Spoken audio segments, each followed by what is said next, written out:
السلام عليكم، يا رب تكونوا بخير.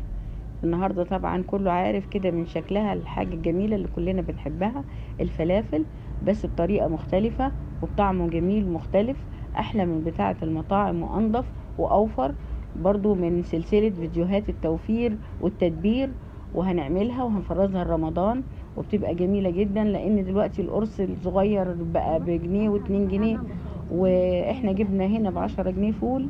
وهنشوف هنعمل حاجات قد ايه، وهنعملها. شوفوا حشينها هنا بايه، حشينها ببيض، وممكن تحشيها بلانشون، وممكن تحشيها بجبنة، وفي عاملينها بالسمسم، وفي برضو الحشو اللي هي بتكون دقة البصل مع الفلفل الالوان الاحمر، وبيبقى تحفة جدا جدا جدا.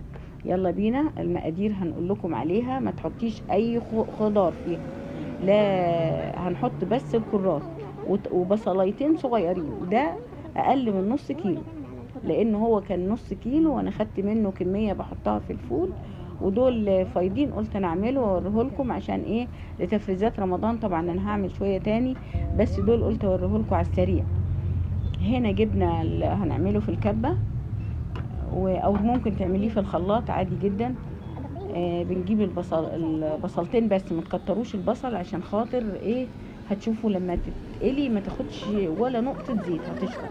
وبنحط عودين بقدونس اهو، ده بقدونس، وزيهم كزبرة خضرا، والباقي كرات، ربطة كرات حلوة كده اهو. ولو كانت صغيرة هاتي ربطتين للنص كيلو او اقل، ده اقل من نص. ربطة كرات حلوة اهي، شايفين؟ والطعمية اساسها الكرات. وما تحطيش الشبت اللي هو الشمر، ما تحطوش، ممكن تحطيه ناشف. وهنا حطيت ده تبع الرغبة قرن فلفل كده حامي، لان ممكن تحطي حتة شطة صغيرة مش هتبان برضه للناس اللي ما بتحبش الشطة، دي بتديها نكهة جميلة بس.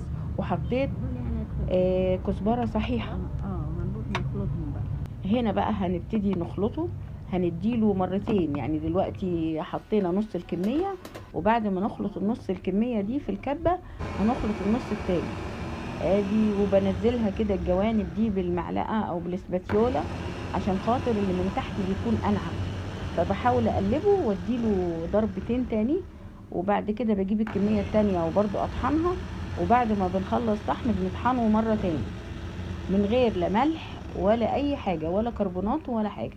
هي شوية اللي شفتوني الكزبرة الناشفة اللي هي بتكون صحيحة بس. ادي هنا بنزل بالاسباتيولا كده، بجيب اللي تحت فوق واللي فوق تحت عشان خاطر